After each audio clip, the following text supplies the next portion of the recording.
And so, having re-glued everything in here, things are looking good. 2 or 3 of the fibers are loose, and that's from me jostling them around. It will be no trouble to re-glue those into place once all of this white glue has finally dried up. I don't know where all this orange came from on that guy right there, but it's an interesting effect. Hopefully that isn't decal bleed from the other side.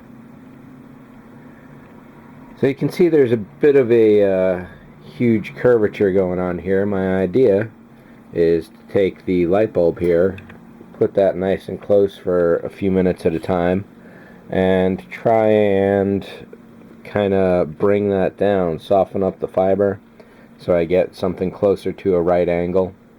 Even 95, 120 degrees would be nicer than what's going on here, or at least getting a softer bend much closer to the floor is going to be essential. The same goes for all of these guys as well. So as long as this works on these, then it'll work on those. This definitely can't get so hot that it would actually melt the fiber, so I'm not too worried about that, but it does need a much better angle going on overall. And so now it is time to go over here and do some soldering. And over here with the soldering, psych. Back over here with the fiber optics. It's about an hour later, and you may notice a distinct difference going on. Whereas these piles of fibers used to look like this, now of course they look like this. I took the time to thread them through these tubes. I initially had this area here going through that one, but it's a much better fit putting them all through the smaller one here. It's tighter, it holds them better. A few of the fibers are popping out from the front. One of them pulled through entirely. Every single one of these threads I've tugged on to get them as tight as possible, but they still can be a little loose. And to get the fibers so they weren't messing with the wires, I had to clip this one. That's an easy repair, no troubles at all. The way I did this was to take the heat gun here on the low setting, which is still nearly 400 Celsius, held it at a distance, probably about back here, maybe almost 2 feet, it's like 1.5 feet maybe, and basically just blocked all the other fiber with, I think it was this tube of glue. Did the heat back and forth softly from a distance. I kept my hand in place so if it got too hot I'd know it right away. And over a few minutes these started to melt. Well, not melt, but certainly soften up, and I was able to get that good bend on them. I'll show you the process when I do these. I think I'm going to do them right about now, but the first thing I need to do is glue down some aluminum tubes on the area to thread them through. And given that it's so much more fiber optics, I'm probably going to have to go with a much thicker tube. And at this point, I may as well thread down the top of the computer consoles, which go in this area right here. And there. Which means I'll need a few more tubes up top here. And, yeah. Alright, so I've glued a few brass tubes down here. I still need to do one over there, but basically I just wanted to get this process going here. I'm going to unfurl the tape. And now we've got some 100-something fibers hanging loose. So the first thing I'll do, because they're already going through that tube, maybe there's like 150 fibers here. Because they're already going through these tubes right here, they've already got some fairly good tension on them. So unlike the command console, these aren't being directly affected at their point on the piece, if that makes sense. When I was working with the command console, if I tugged on a wire, I was really pulling straight at the external point of it. So in this case, we've got a little buffer room, and getting this done has always been a bit of a trick so far. Every little thread wants to go whichever way that it wants to go. Alright, I think we got them all.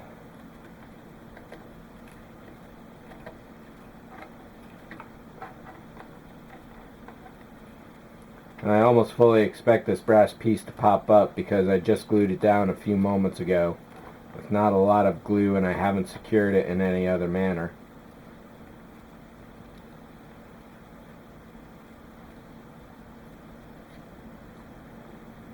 There we are. I'll probably have to do this one in smaller sections. I don't want to trim any of these ends to get them flush simply because I don't know where the LEDs are going to go yet. So you could say I'm essentially doing this blind at this point, but it's not quite as bad as that. As I lay the fiber down, I kind of get a better idea of where things are going, how they're going to route. For example, all of these fibers have to go all the way out to the center and then hook around because there's a landing bay well right there.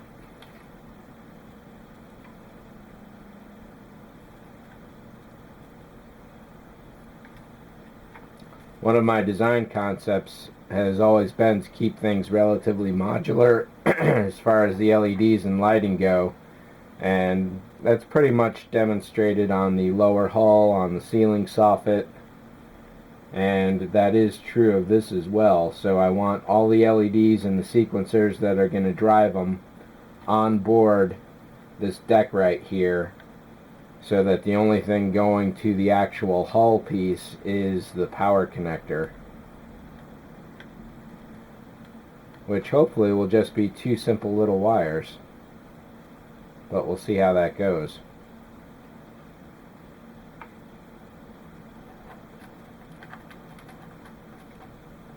And I think that's been my philosophy overall so far, is just start doing stuff, see how it goes together. If it works, great. If it doesn't work, well, just try again in a different manner. You definitely can't be afraid to mess up, and actually, for the last couple months I've been agonizing, well, really since the beginning. The fiber optics and electronics are an aspect of the build that I've been really agonizing about doing, and the fiber optics specifically over the last couple months.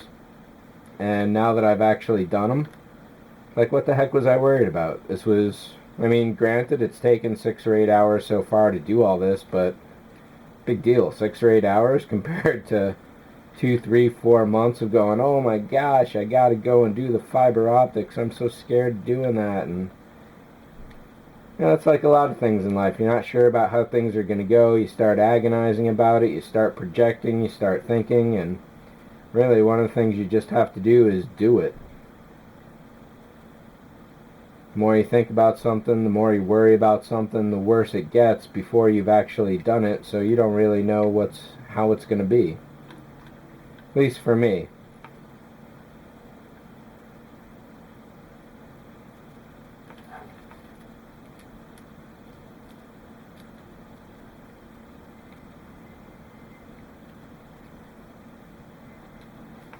And there we go, under control. I may not even have to use the heat gun on that to soften it up because that's pretty soft already, but I may do it up top here to help that out.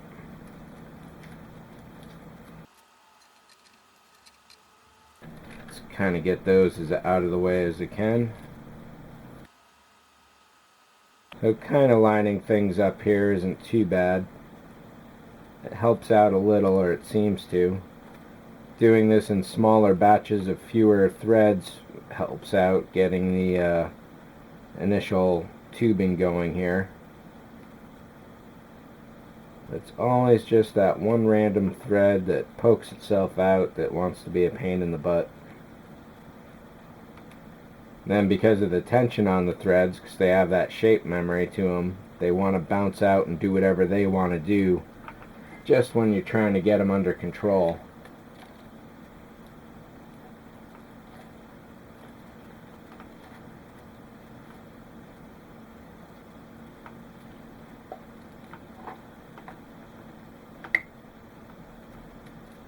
Let's pull these two weirdos out of there, and we'll thread those separately.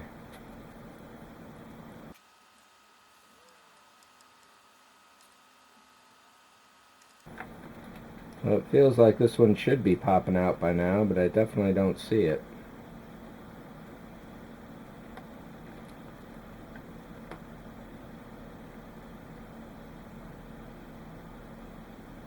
I see, it was getting stuck on what must be a little kink in the brass that I didn't fully... There it is. One of the things that's been going on is that when you cut a brass tube, you're going to get a lot of crap around the edges, and you really need to file that out, especially on the inside. So what I'll do often is, after cutting it straight off with the disc, is I'll go and bevel the edges like that, but then you still have to get rid of the middle flaky crap.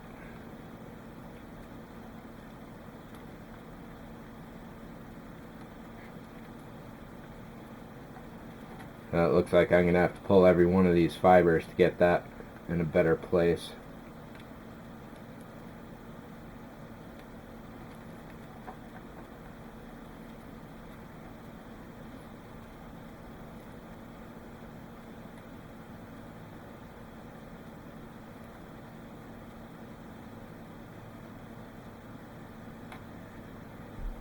That's not so bad.